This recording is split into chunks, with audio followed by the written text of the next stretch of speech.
Hey guys, tonight we're stepping aboard a creaking wooden ship where the salt air stings your nostrils and the planks beneath your feet are still damp from last night's storm.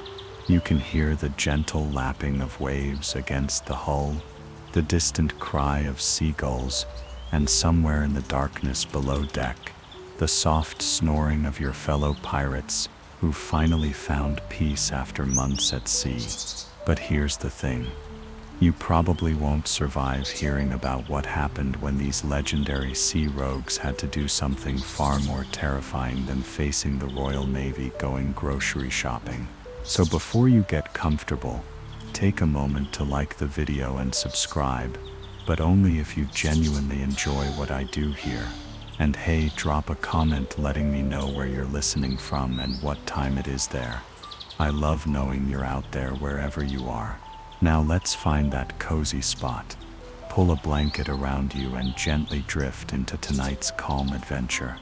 You're standing on the deck of the Crimson Revenge, and Captain Blackheart Jenkins is pacing back and forth with that familiar look of dread in his weathered eyes.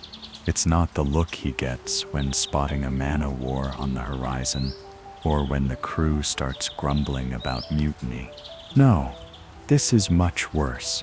This is the look he gets when he realizes the ship's stores are running dangerously low, and someone, probably you since you're the newest member of the crew, is going to have to venture into the nearest port town to procure supplies. And by procure, he means legally purchase, because raiding merchant vessels is one thing, but getting arrested for shoplifting salt pork is quite another level of embarrassment entirely.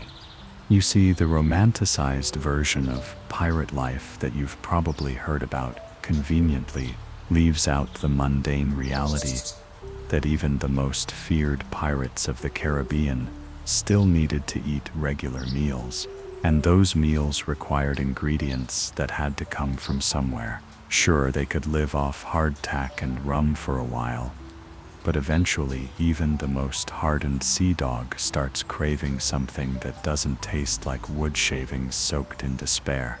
This meant that approximately every 6 to 8 weeks, depending on the success of their recent raids and the current condition of their preserved meats, a pirate crew would need to make what they euphemistically called a supply run to the nearest friendly port.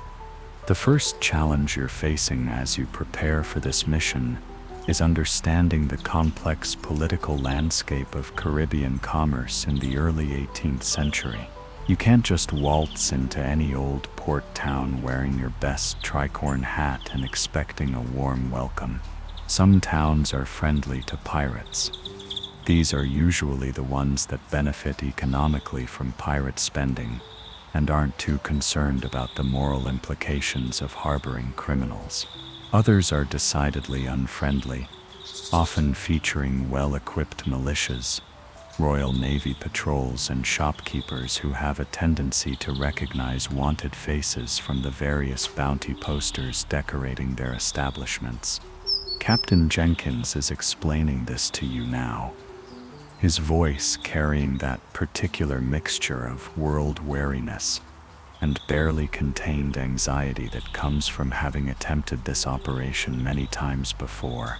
He's telling you about Port Royal, which used to be a pirate haven until that unfortunate earthquake in 1692 sent most of it sliding into the sea, along with several of his favorite taverns and the only baker in the Caribbean who knew how to make proper sourdough bread.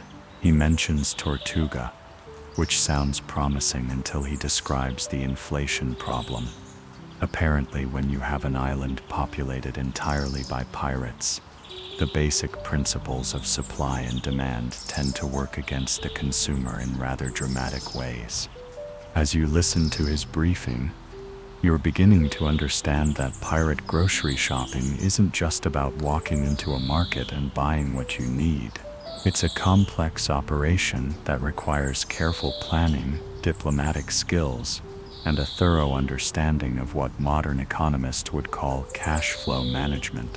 Because here's the thing that most people don't realize about pirates. They didn't actually have a steady income. Their wealth came in irregular, unpredictable bursts depending on the success of their raids, and managing these financial windfalls required a level of budgeting sophistication that would make modern financial advisors weep with envy. Captain Jenkins is now pulling out what he calls his market intelligence reports, which are really just scraps of paper covered in his nearly illegible handwriting, containing notes about which ports have the best prices for various commodities, which merchants are willing to deal with pirates, and which ones might try to cheat you by selling you moldy flour or watered-down rum. You're looking at these notes and realizing that what you're holding is essentially the 18th century equivalent of a Yelp review system, complete with detailed assessments of customer service quality and price competitiveness. The logistics of the operation are starting to become clear as Jenkins spreads out a rough map of the Caribbean on his cabin table. He's explaining that you'll need to hit multiple ports to get everything on the list, because specialization was a real thing in colonial commerce. The port town of Maracaibo might have excellent meat prices, but their rum selection is limited and overpriced. Kingston has the best variety of spices and exotic goods, but the British authorities there are getting increasingly uptight about pirate activity. Cartagena offers competitive prices on basic staples, but getting in and out without attracting attention from Spanish naval patrols requires careful timing and possibly some creative disguises. You're studying the shopping list that Jenkins has handed you, and it's surprisingly comprehensive and oddly domestic.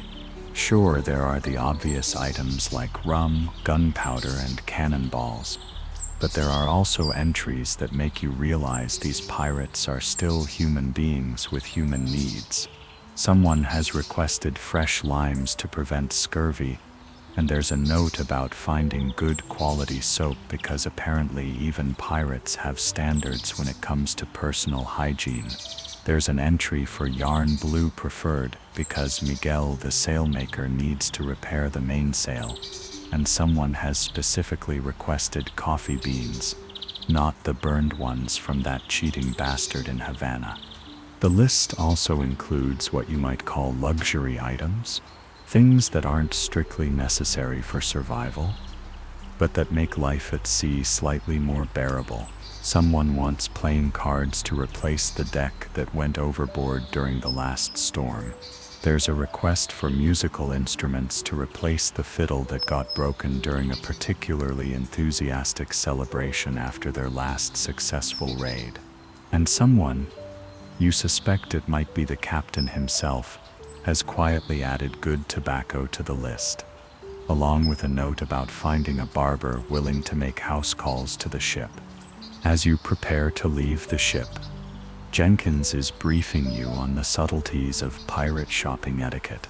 Apparently, there's an art to appearing legitimate enough to conduct business while still maintaining the reputation that makes people think twice about trying to cheat you.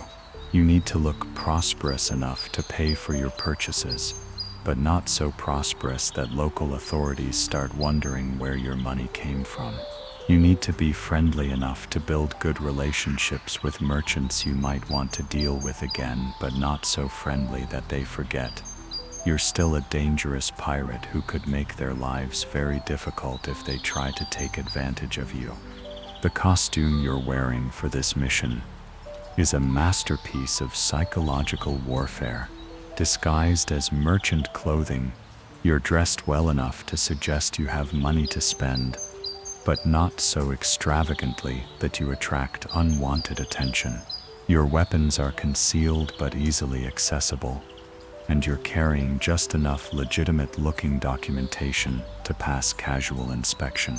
The coins in your purse are mostly silver pieces of 8, which have the advantage of being widely accepted throughout the Caribbean, but you're also carrying some local currency for each port you plan to visit, because nothing marks you as an outsider quite like trying to pay for plantains with doubloons.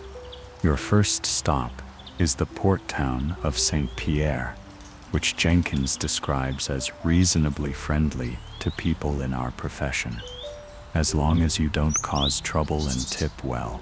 As you walk down the gangplank and onto the dock, you're immediately struck by the sensory assault of a working Caribbean port in the early 1700s. The air is thick with the smell of salt water, rotting fish, exotic spices, and human sweat, mixed with the acrid smoke from cooking fires and the sweet aroma of rum being distilled somewhere nearby. The sounds are equally overwhelming. Merchants shouting their prices, dock workers cursing in at least 4 different languages, children running between the stalls, and the constant background noise of ships creaking at anchor and waves lapping against the pier. The market itself is a maze of temporary stalls, permanent shops, and informal trading areas where merchants spread their goods on blankets or tables made from wooden crates. You're navigating through this chaos while trying to maintain your cover as a legitimate merchant, which means you need to haggle for reasonable prices without appearing either desperate or suspiciously wealthy. The local merchants are sizing you up with the practiced eye of people who make their living reading customers, trying to determine how much money you have, how badly you need what they're selling, and whether you're the type of person who might cause problems if they try to overcharge you. Your first purchase is basic provisions: flour, salt pork, dried beans, and hardtack biscuits. The merchant selling these staples is a middle-aged woman named Rosa, who operates out of a permanent stall near the center of the market. She's been in business long enough to recognize pirates when she sees them, but she's also practical enough to know that their money spends just as well as anyone else's. As you negotiate the price for 50 pounds of flour, you're engaged in a delicate dance where both of you know exactly what's going on, but neither of you is willing to acknowledge it directly. Rosa is explaining that flour prices have gone up recently due to problems with the supply ships from New Spain, and you're nodding sympathetically while mentally calculating whether this is legitimate market fluctuation or an attempt to take advantage of your presumed desperation. The truth is probably somewhere in between. Supply chain disruptions were a constant problem in the colonial Caribbean, but merchants weren't above using these disruptions as an excuse to inflate their prices when they thought they could get away with it. The negotiation process is revealing the complex social dynamics of pirate-merchant relationships. Rosa is treating you with a mixture of respect and wariness that suggests she's dealt with your type before and knows the rules of engagement. She's quoting you fair prices but not generous ones, and she's making it clear that payment is expected in advance with no possibility of credit arrangements. At the same time, she's being careful not to offend you or make you feel like you're being taken advantage of, because she knows that angry pirates have a tendency to solve their problems through direct action rather than legal channels. As you conduct this transaction, you're also gathering intelligence for future visits. You're noting which merchants seem trustworthy, which ones are trying to overcharge you, and which ones might be willing to extend credit or hold special orders for return customers. This information will be valuable for future supply runs, because establishing reliable relationships with merchants is crucial for any pirate crew that wants to eat regularly without constantly having to find new sources for their supplies. The next item on your list is rum, which presents its own unique challenges. Rum quality varies dramatically throughout the Caribbean, and pirates are surprisingly discerning customers when it comes to their preferred beverages. Some prefer the lighter rums from Barbados, others swear by the darker, more potent varieties from Jamaica, and there are ongoing debates about the relative merits of aged versus fresh rum that can lead to serious conflicts among crew members if not handled diplomatically.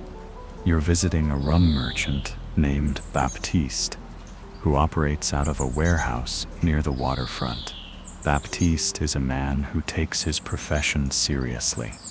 He's offering you samples from different barrels while explaining the subtle differences in flavor profiles and alcohol content. As you taste these samples, you're trying to balance several competing priorities, finding rum that your crew will actually enjoy drinking, staying within your budget, and purchasing enough quantity to last until your next supply run without buying so much that it takes up too much storage space on the ship. Baptiste is also discussing logistical considerations that you hadn't previously thought about. Different types of rum have different storage requirements.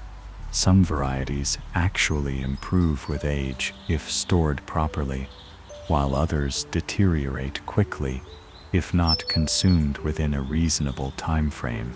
He's explaining the best ways to prevent evaporation during long voyages, how to protect your rum supply from contamination by seawater, and the importance of proper barrel maintenance to prevent leakage that could result in both financial loss and very disappointed pirates. The conversation is also revealing the interconnected nature of Caribbean commerce. Baptiste is telling you about rum traders he knows in other ports, merchants who might be willing to offer you better deals in exchange for referrals, and suppliers who specialize in particular varieties that might be of interest to discerning pirate customers. He's essentially offering to help you build a network of alcohol suppliers throughout the region, which is the kind of customer service that makes you understand why some pirates become loyal to particular merchants. As you finalize your rum purchase, Baptiste is also offering additional services that demonstrate the entrepreneurial spirit of colonial merchants. He's willing to deliver your purchases directly to your ship, saving you the trouble of arranging transportation yourself. He's offering to hold special orders for future visits, allowing you to reserve particular varieties that might not always be in stock. And he's providing what amounts to a warranty service if you're not satisfied with your purchase after sampling it more thoroughly. He's willing to exchange it for something else from his inventory. Your next stop is the spice merchant, an elderly man named Carlos, who operates out of a small shop filled with sacks, jars, and wooden boxes containing aromatic treasures from around the world. The moment you enter his shop, you're overwhelmed by the complex mixture of scents: cinnamon, nutmeg, cloves, black pepper, and dozens of other spices that you can't immediately identify. Carlos is a man who clearly loves his work.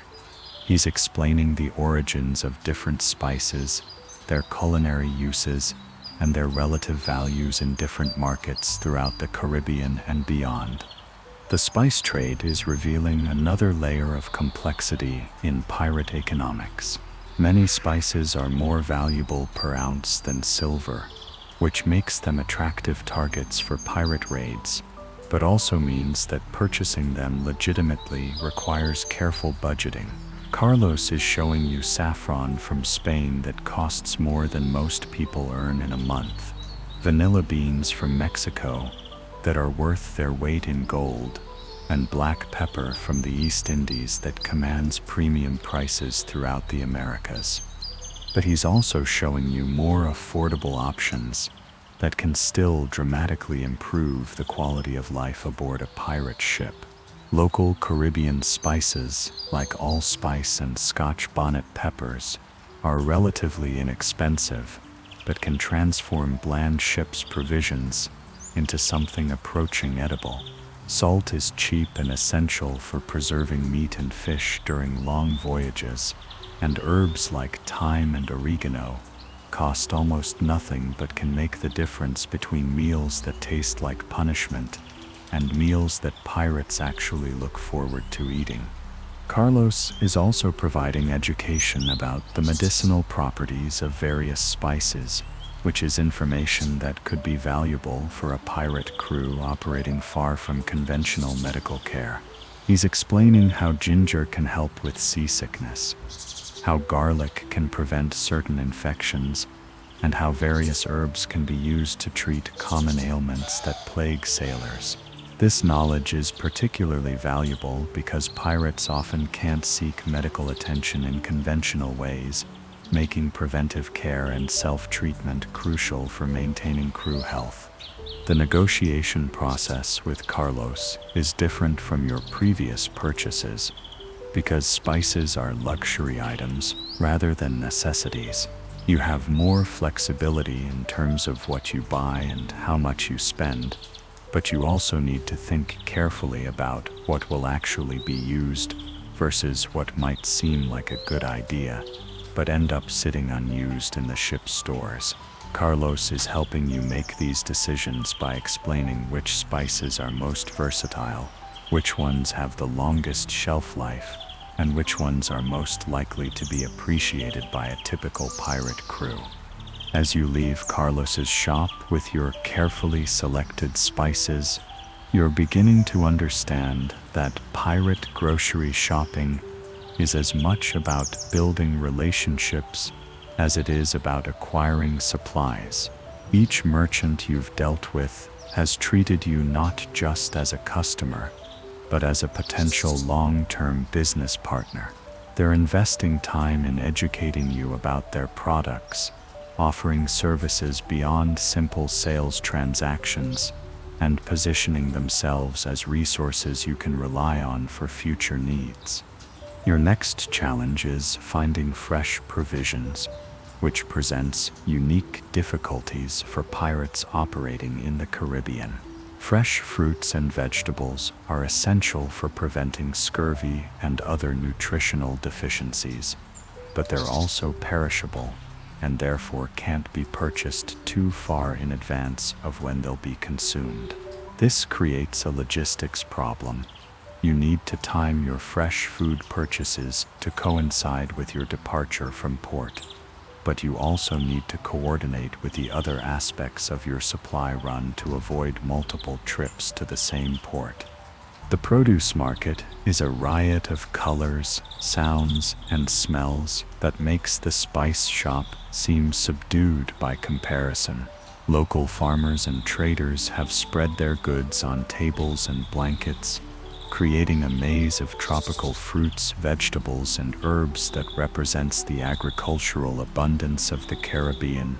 You're seeing plantains, yams, cassava, mangoes, papayas, limes, and dozens of other items that you're not entirely sure how to prepare, but that look infinitely more appealing than the preserved rations you've been eating for the past month. The woman selling produce introduces herself as Maria, and she's immediately sizing you up with the shrewd intelligence of someone who's spent years dealing with customers, ranging from local housewives to visiting merchants, to the occasional pirate looking to improve his crew's diet. She's quoting you prices that seem reasonable, but she's also clearly testing to see how much you know about local market conditions and whether you're the type of customer who will haggle aggressively or accept her initial offers. Maria is providing a crash course in tropical nutrition as she helps you select items that will meet your crew's dietary needs, while also lasting as long as possible under shipboard conditions.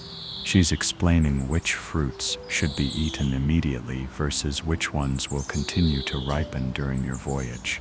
She's showing you how to select plantains at different stages of ripeness to ensure you have fresh ones available throughout your time at sea. And she's recommending preservation techniques that can extend the life of fresh produce without requiring special equipment or expertise.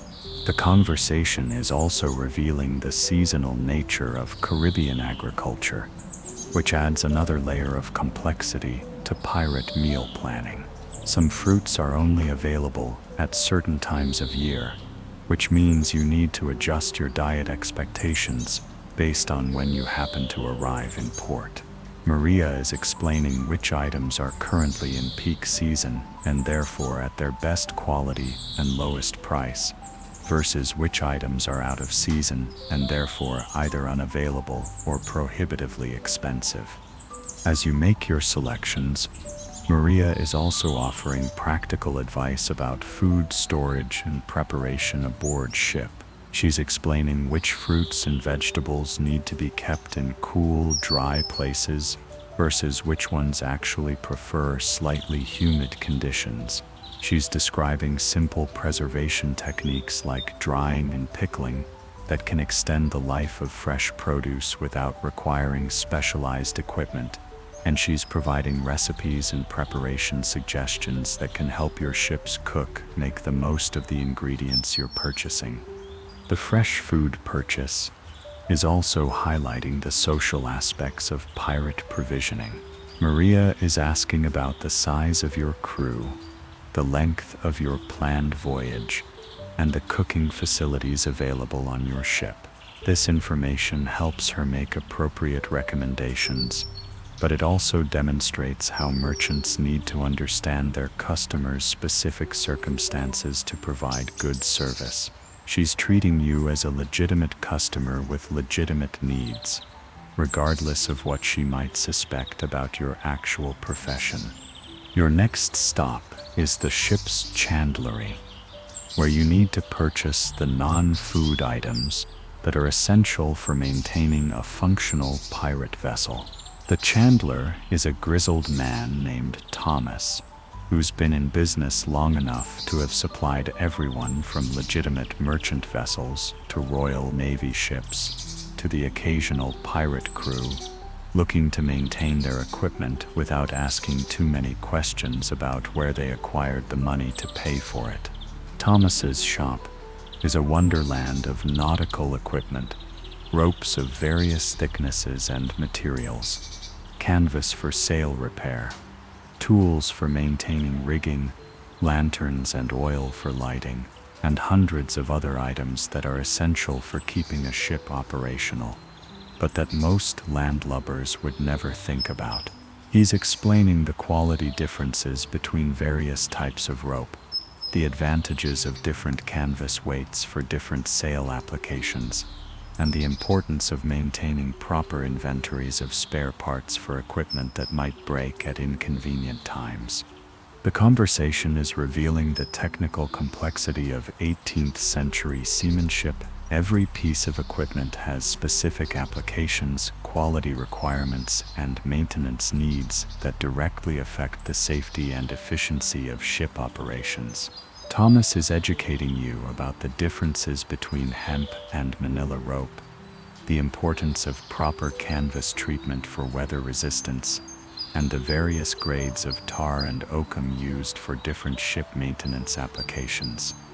You're also learning about the economics of ship maintenance, which represents a significant ongoing expense for any vessel operating in the challenging conditions of the Caribbean. Equipment wears out quickly due to constant exposure to salt water, intense sunlight, and severe weather conditions. Replacement parts and materials are expensive and not always available when and where you need them, and poor quality equipment can lead to catastrophic failures that might endanger the entire crew. Thomas is also providing insights into the supply chains that keep Caribbean shipping operational. He's explaining which materials are manufactured locally versus which ones must be imported from Europe or North America. He's describing the seasonal patterns that affect availability and pricing of different commodities. And he's sharing intelligence about which suppliers are reliable versus which ones might try to pass off inferior materials as premium products. As you make your selections from Thomas's inventory, you're balancing immediate needs against long-term planning considerations. Some items are clearly essential and need to be purchased regardless of cost. Others are useful but not critical, allowing you to make decisions based on budget constraints and storage space limitations. and some items represent investments in future efficiency and safety that might not pay off immediately, but could be crucial during emergency situations. The interaction with Thomas is also demonstrating the professional respect that exists between experienced mariners regardless of their legal status. He's treating you as a fellow seaman who understands the challenges and requirements of ocean voyaging. He's sharing technical knowledge and professional advice that could be valuable for maintaining your vessel and keeping your crew safe. And he's offering the kind of customer service that builds long-term relationships between suppliers and their maritime customers. Your final stop before returning to the ship is the tavern, which serves multiple functions in the ecosystem of Caribbean port towns. Obviously, it's where you can purchase additional rum and other alcoholic beverages for your crew's consumption. But it's also an information exchange where you can gather intelligence about shipping movements, port conditions, and political developments that might affect your future operations. And it's a social center where you can build relationships with other mariners, merchants, and local residents who might prove useful for future business dealings. The tavern keeper is a woman named Isabella, who's been in business long enough to have seen every type of customer imaginable walk through her doors. She's serving drinks that range from locally distilled rum to imported wines to exotic cocktails that incorporate tropical fruits and spices. But she's also providing services that go well beyond simple alcohol sales. She's a source of information, a message center for mariners who need to communicate with absent crew members, and a neutral ground where people from different backgrounds can conduct business without the complications that might arise in more formal settings. As you sample Isabella's rum selection, you're also listening to the conversations taking place around you. Other customers are discussing shipping schedules, cargo prices, weather conditions, and political developments that could affect maritime commerce throughout the region. This information is valuable for planning your crew's future operations, but you need to evaluate it carefully, because not everything you hear in a tavern is necessarily accurate or complete. Isabella is also offering services that cater specifically to the needs of visiting mariners. She's willing to hold messages for crew members who might arrive in port at different times. She's providing secure storage for valuables that visitors don't want to carry with them while exploring the town. And she's offering rooms upstairs for customers who need accommodation during extended port visits. These services demonstrate how successful port town businesses adapt to meet the specific needs of their maritime customers. The social dynamics in the tavern are revealing another aspect of pirate life that's often overlooked in romantic portrayals of the profession.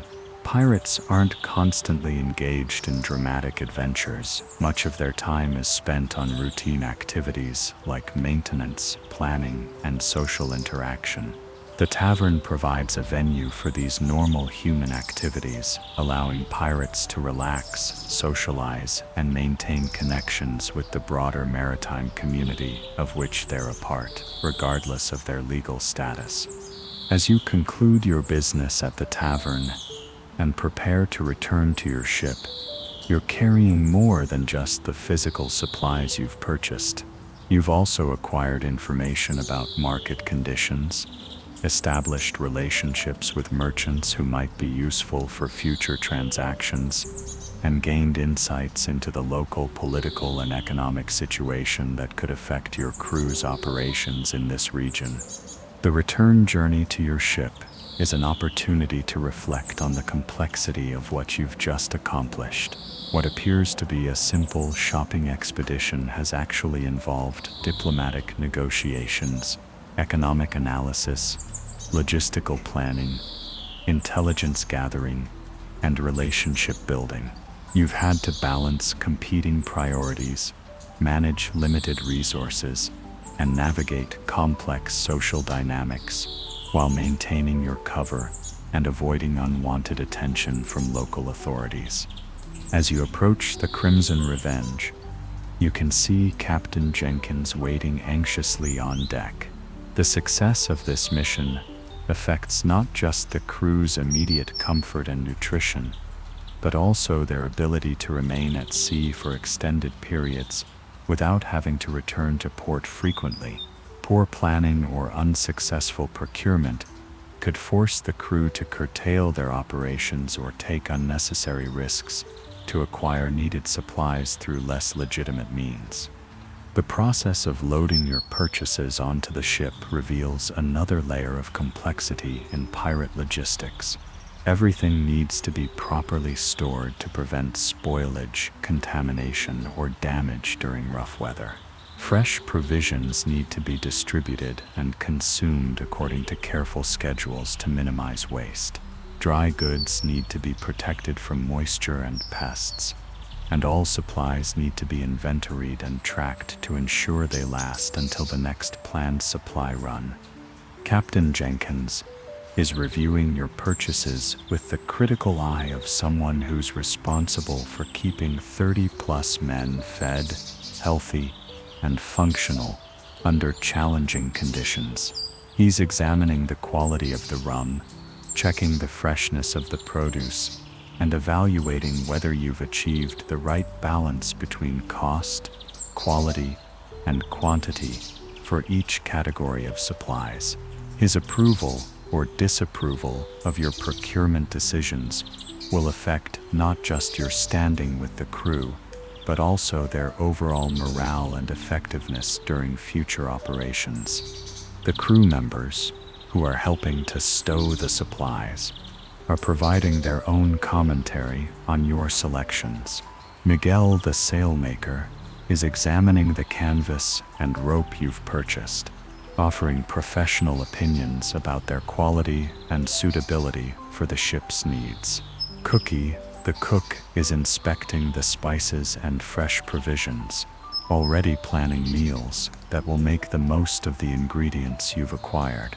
And the ordinary seamen are sampling the rum with the discerning palates of professionals who take their drinking seriously.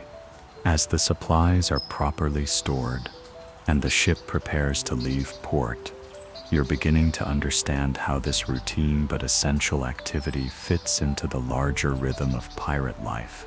The success of dramatic raids and adventures depends on mundane but crucial support activities like provisioning, maintenance, and planning. The romantic image of pirates as constantly engaged in swashbuckling action is undermined by the reality that much of their time is spent on practical concerns like ensuring they have enough food to eat and sufficient materials to keep their ship operational. The departure from port is also an opportunity to evaluate the intelligence you've gathered during your shopping expedition. You've learned about political conditions that might affect future operations, identified merchants who might be useful for future transactions, and gathered information about shipping patterns and economic conditions throughout the region. This intelligence will inform strategic decisions about where to operate, when to risk showing up in particular ports, and how to maximize the crew's chances of success while minimizing their exposure to capture or other dangers. As the Crimson Revenge clears the harbor and begins its journey back to the open ocean, you're watching the port town recede into the distance while reflecting on the strange dual existence that defines pirate life. One moment you're a feared criminal operating outside the boundaries of civilized society. The next moment you're a customer trying to negotiate reasonable prices for basic provisions while maintaining polite relationships with local merchants who are happy to take your money regardless of how you acquired it. The weeks that follow your supply run provide opportunities to evaluate the success of your procurement decisions. The fresh provisions are consumed according to the schedule you've planned, with the crew enjoying the improved nutrition and variety that comes from having access to tropical fruits and vegetables. The rum you've selected meets with general approval, though there are ongoing debates about whether the Barbados variety you chose is superior to the Jamaican rum that was available at a slightly higher price. The ship's equipment you've purchased proves its value through daily use and the occasional emergency repair. The quality rope and canvas from Thomas's chandlery perform well under the demanding conditions of Caribbean sailing, justifying the premium prices you paid for superior materials. And the spices from Carlos's shop transform the ship's meals from barely tolerable sustenance into something approaching actual cuisine, dramatically improving crew morale and satisfaction. But the real measure of your success becomes apparent during the crew's next major operation, when they capture a Spanish merchant vessel loaded with silver and exotic goods. The improved nutrition and equipment maintenance resulting from your successful supply run have contributed to the crew's effectiveness during the operation. The positive relationships you've established with port town merchants provide options for converting their captured goods into usable supplies and currency, and the intelligence you've gathered helps them avoid political complications that might have compromised their success. Captain Jenkins acknowledges your contribution during the celebration that follows this successful raid. He's explaining to the assembled crew how effective provisioning and supply management contribute to their overall success as a pirate operation. He's using your shopping expedition as an example of how attention to mundane details can make the difference between a crew that's constantly struggling with logistics problems and one that's free to focus on more profitable activities. The success of your procurement mission also establishes your reputation within the crew as someone who can be trusted with important responsibilities. Future supply runs will likely be assigned to you, giving you opportunities to further develop your relationships with merchants throughout the Caribbean and to refine your understanding of the complex economic and political forces that shape maritime commerce in the region. As you reflect on your experience, you're beginning to appreciate the sophisticated business skills that successful pirates need to develop. They must be competent fighters and sailors, certainly, but they also need to be effective negotiators, careful financial planners, skilled logisticians, and diplomatic relationship builders. The romantic image of pirates as simple-minded criminals who solve all their problems through violence is contradicted by the complex reality of actually operating a successful pirate enterprise in the challenging environment of the 18th century Caribbean. The months that follow provide additional opportunities to apply and refine the lessons you've learned about pirate procurement. Each port visit presents new challenges and opportunities, requiring you to adapt your strategies to local conditions while building on the foundation of knowledge and relationships you've established.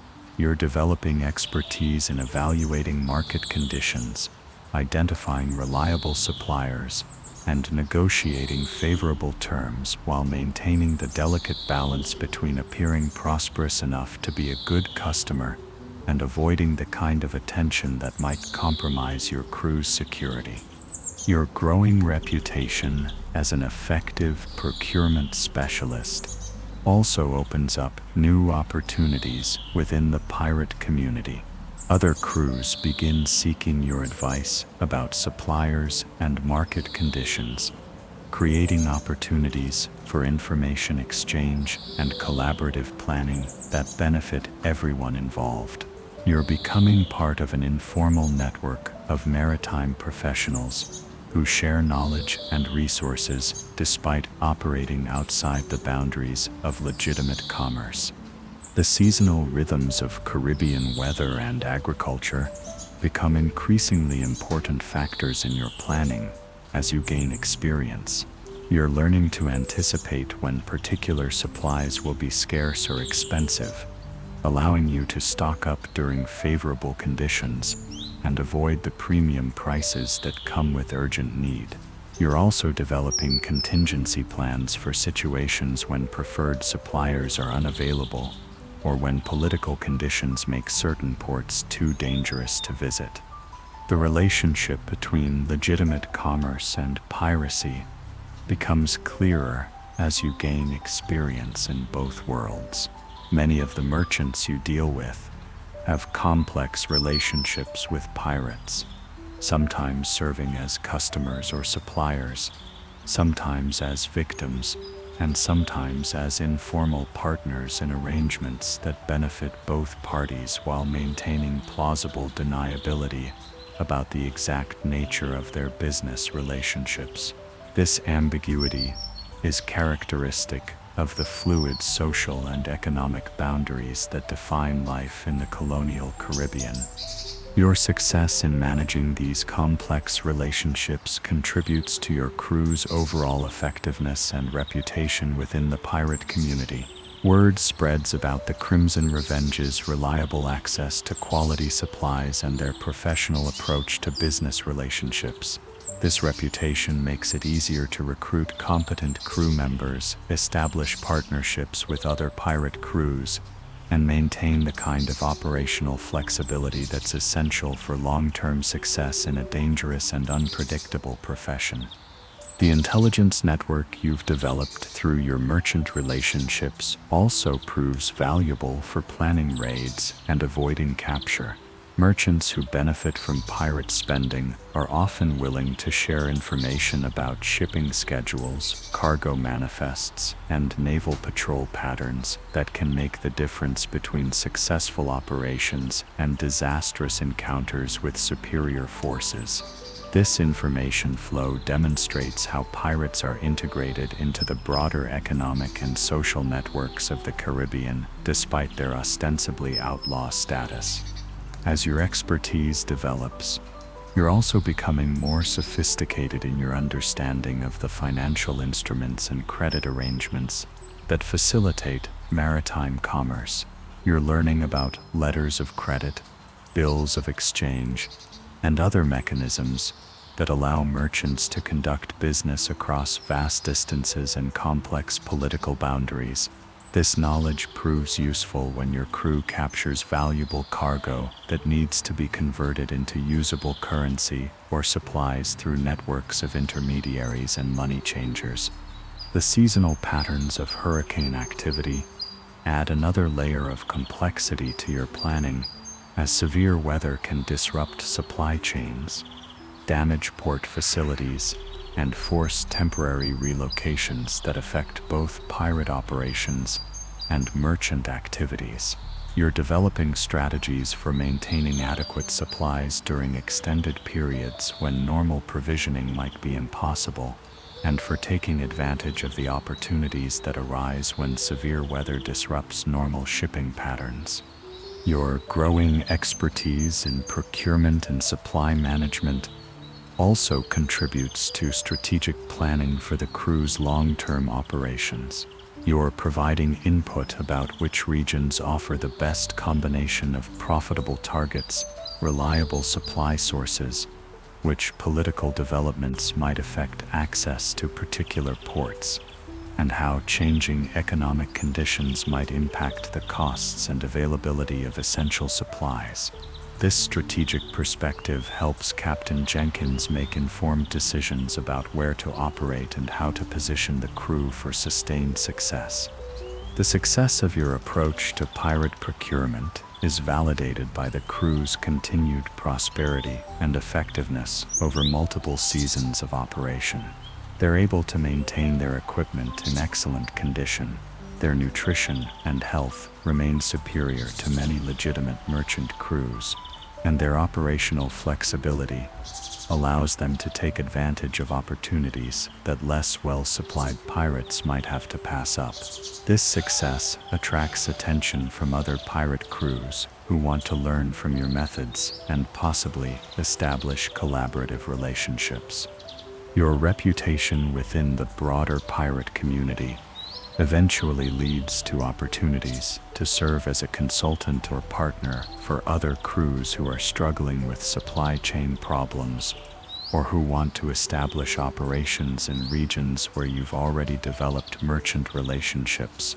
These collaborations demonstrate how successful pirates function as part of a professional community that shares knowledge and resources, despite the competitive nature of their core business activities. The complexity and sophistication of the procurement systems you've developed also highlight the broader economic impact of piracy on Caribbean commerce. Pirates aren't simply parasites who take from the legitimate economy.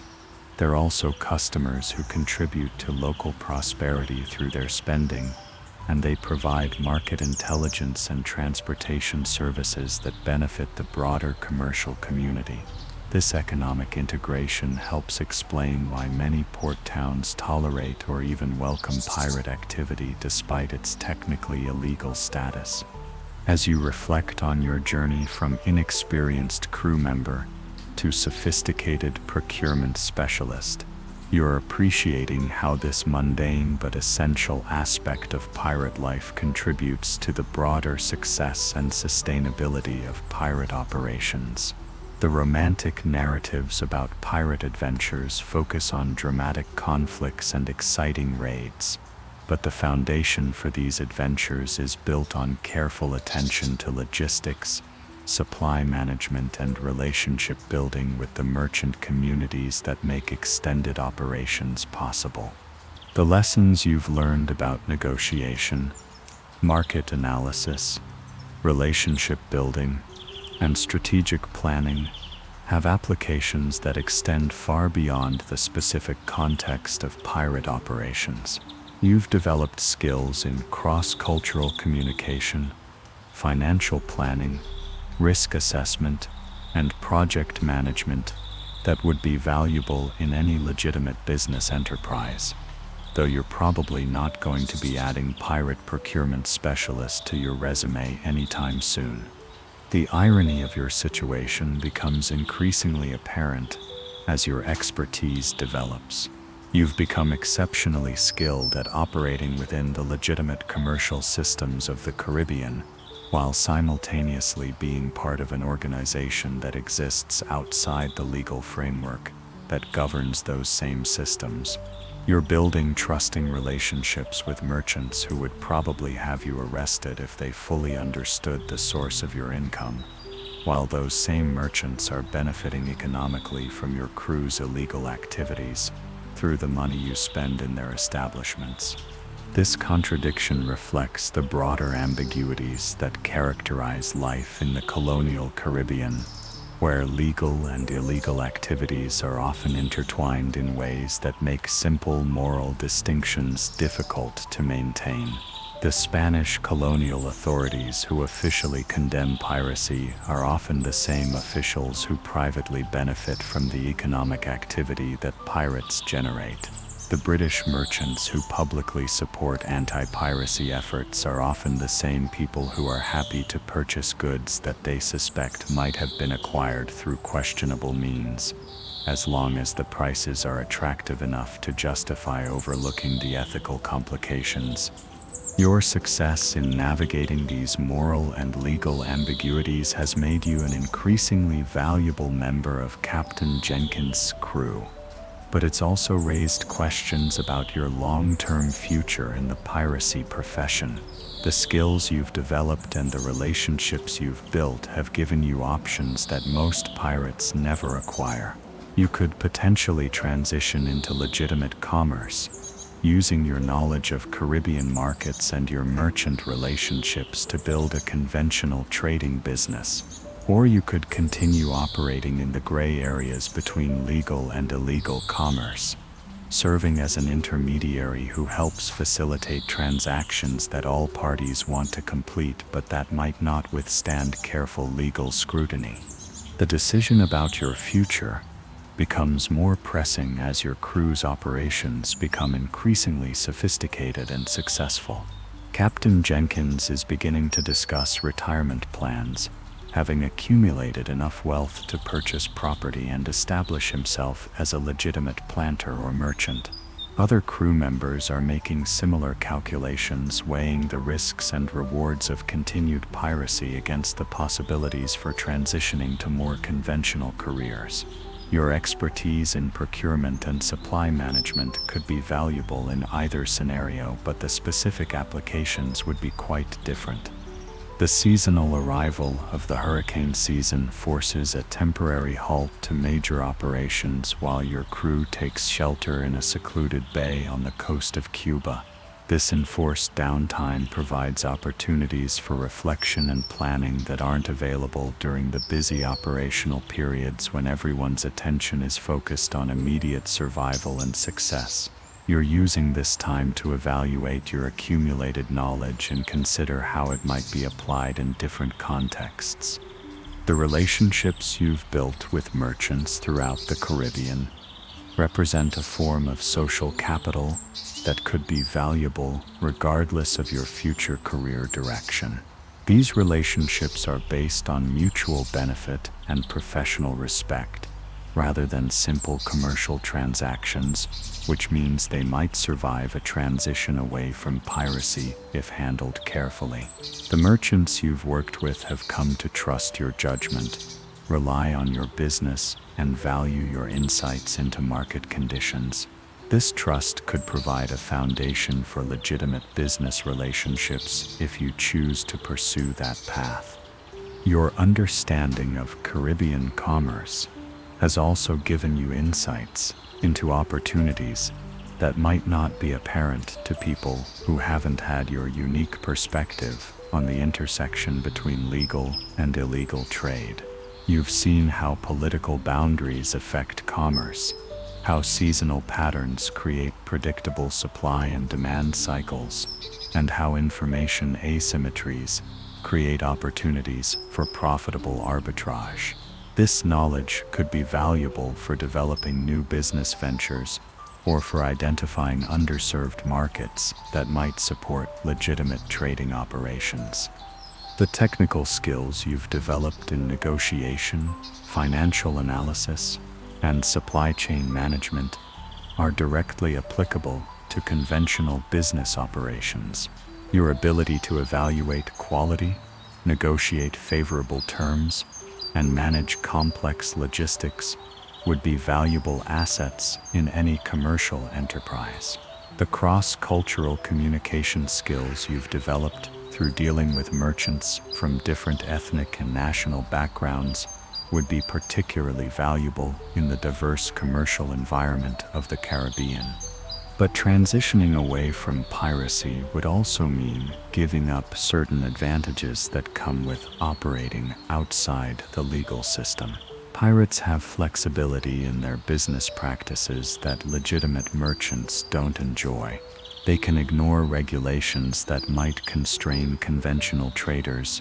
They can use intimidation as a negotiating tactic when necessary, and they don't have to worry about maintaining relationships with government officials or paying taxes on their income.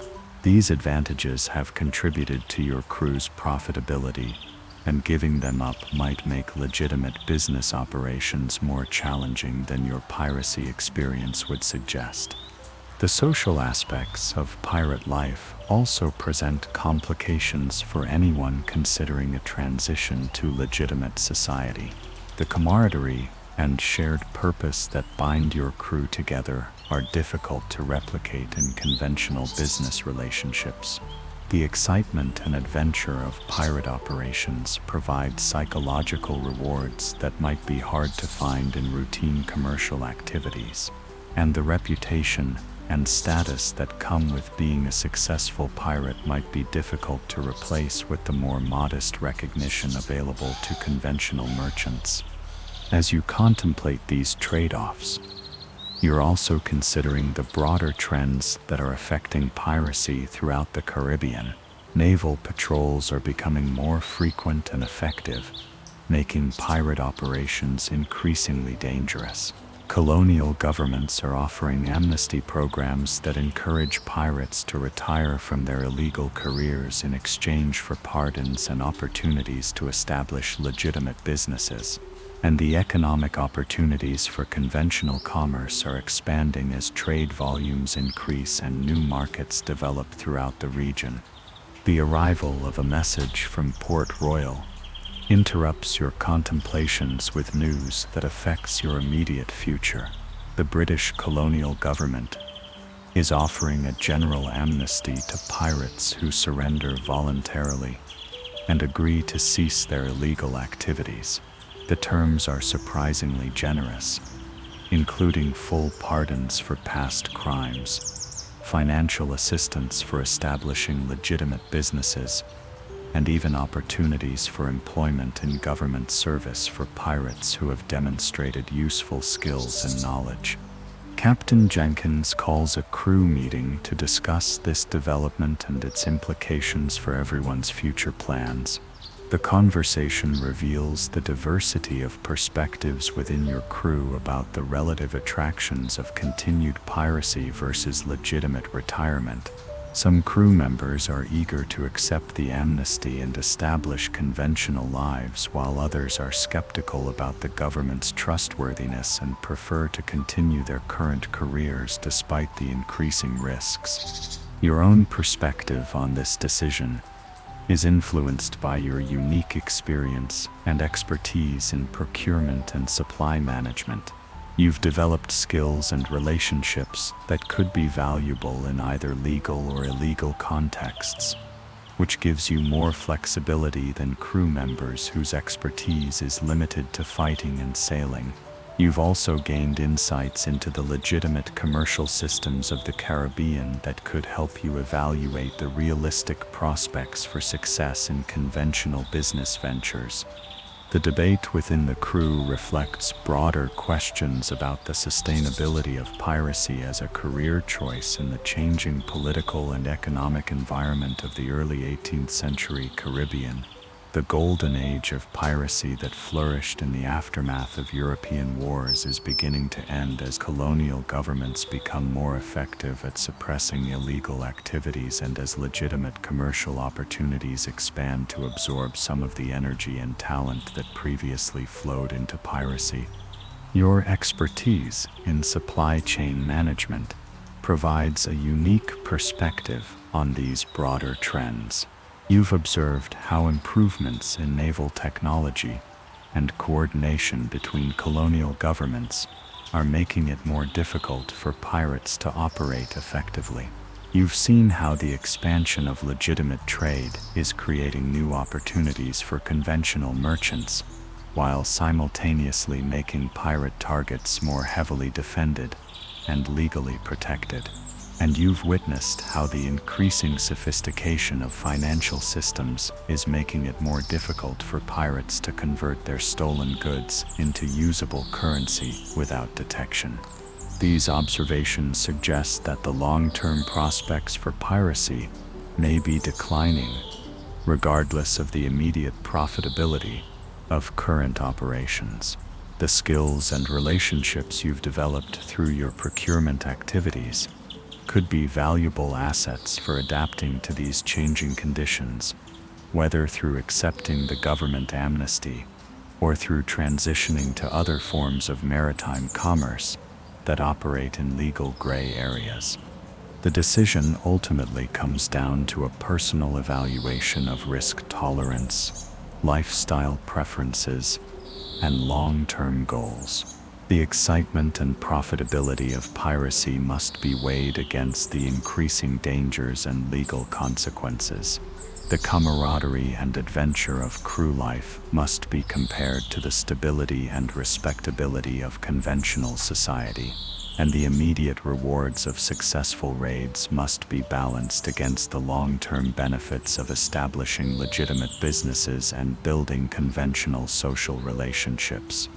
As you stand on the deck of the Crimson Revenge, watching the sun set over the Caribbean waters that have been your home and workplace for the past several years, you're reflecting on the unexpected journey that brought you from nervous novice to experienced procurement specialist. The mundane task of grocery shopping for a pirate crew has provided insights into economics, diplomacy, cultural relations, and business strategy that you never could have anticipated when you first stepped aboard this ship. The relationships you've built with merchants throughout the Caribbean represent more than simple commercial transactions. They're connections between different worlds. The legitimate society of colonial commerce and the outlaw community of piracy that demonstrate how artificial the boundaries between legal and illegal activities can be in practice. These relationships have enriched your understanding of human nature, cultural diversity, and the complex motivations that drive people to make difficult choices in challenging circumstances. Your expertise in supply chain management has also provided a unique window into the broader economic and political forces that shape life in the colonial Caribbean. You've seen how international conflicts affect local commerce, how seasonal patterns influence pricing and availability, and how technological changes alter the balance between different forms of maritime activity. This knowledge has given you a sophisticated understanding of the interconnected systems that govern trade, politics, and social relationships throughout the region. The skills you've developed through your procurement activities, negotiation, cultural communication, financial analysis, risk assessment, and relationship building have applications that extend far beyond the specific context of pirate operations. These are fundamental business and life skills that would be valuable in any career or social situation. The unconventional nature of your learning environment has perhaps made these lessons more vivid and memorable than they might have been in more conventional educational settings. As the stars begin to appear in the darkening sky above, you're contemplating the ironic realization that your career as a pirate has provided you with an excellent education in legitimate business practices. The necessity of operating effectively within legal commercial systems while maintaining your illegal status has forced you to develop a sophisticated understanding of how those systems work and how to navigate them successfully. This understanding could be valuable regardless of what career path you choose to pursue in the future. The gentle sound of waves lapping against the ship's hull is creating a peaceful backdrop for your reflections, reminding you of the countless hours you've spent aboard this vessel while learning lessons that no conventional business school could have provided. The combination of practical experience, real-world consequences, and diverse cultural exposure has created an educational experience that's been both challenging and rewarding, even if it's not the kind of experience that most people would recommend to their children. Tomorrow will bring new decisions about your future and new challenges regardless of what path you choose. But tonight, as you drift towards sleep in your familiar hammock, you're appreciating the unexpected ways that life can provide education and opportunity through the most unlikely circumstances. The story of what really happened when pirates went grocery shopping turns out to be a story about much more than just buying supplies. It's a story about how people adapt to challenging circumstances, build relationships across cultural boundaries, and develop expertise through practical experience in complex environments. The soft creaking of the ship's timbers and the distant sound of your sleeping crewmates provide a comforting soundtrack as you reflect on the remarkable journey that brought you to this moment. You came aboard the Crimson Revenge as a desperate young person seeking adventure and fortune, but you're contemplating your future as someone who's developed sophisticated business skills, cultural knowledge, and strategic thinking abilities that could serve you well in whatever career you choose to pursue. If you enjoyed this ride, don't forget to like, subscribe, And hit the notification bell so you won't miss what's coming next. Drop a comment and let me know what time it is where you are and what you thought about this deep dive into the surprisingly complex world of pirate logistics. I'd love to hear your thoughts on how these maritime outlaws manage to keep themselves fed and supplied while living outside the law. Until next time, keep your curiosity alive and your nights filled with wonder.